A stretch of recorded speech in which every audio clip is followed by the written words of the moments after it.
आशुदंड महामिलन कार्यक्रम है जे पंचटा दंडर मिलन एकत्रित होला परे लोकों भीतर गोटे आग्रह सृष्टि हुए जो ऐतिह्य परंपरा रही दंड नाच मिलनर ताकू आनंदर सहित समस्ते उपभोग करती एवं तार नीतिकांति अति सुंदर भाव में पर्यवेक्षण करती से भक्त मान गोटे आबाल बेग रही थाए जे आमे केमिति पंचदंड मिलन हम सेठार जाई आमर जहाँ मानसिक थी से मानसिक आम सारू एवं आमर जो ऐतिह्य परंपरा जो दंड नाच रही आम उपभोग करूँ यह गोटे भक्त मान भर गोटे आग्रह सृष्टि होता है किंतु मोर मानसिक सेमती किसी ना मुझे जेहेतु गंजाम माटी जन्म होती ऐतिह्य परंपरा ये दंड नाच आमर आह्वान काल चली आसी एणु मोर गोटे आग्रह सृष्टि है मुझे पंचदंड करने जेहेतु दंडकाली माँ मते निर्देश कले जे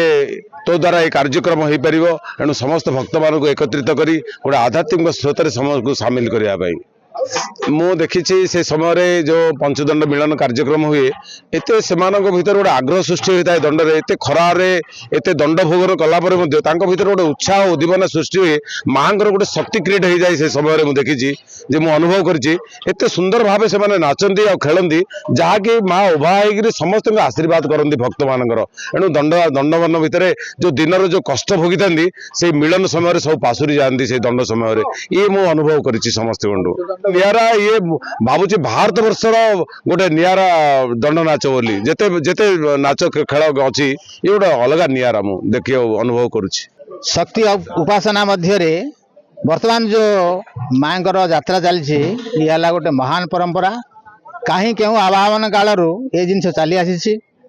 किंतु विशेषकर ये जो पंचदंड महामिलन होता है ये हूँ माँ भक्त संतान प्रति कोटि कोटि संतान प्रति स्वतंत्र अनुकंपा कह गले प्रत्यक्ष भाव में माँ आशीर्वाद ये थाए एवं आज हजार हजार श्रद्धालु भक्त मान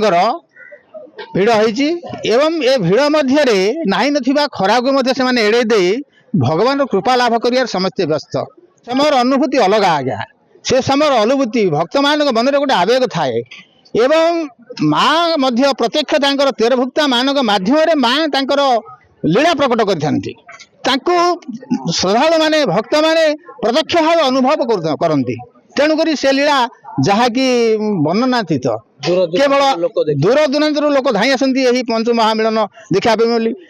एथिरे कर्तार जी मानसिक न थाए भक्त मान अधिक मानसिक थाए जो पंचदंड करी व्रत करी व्रत भाव नहीं था आगू तेणुक ये पंचदंड कर व्रत समापन कर दंड मध्यम निश्चित भाव माँ अशेष कृपा लाभ होता है अनुकंपा मिलता है एवं जीवन सार्थक होता है एवं ये जगह परिसर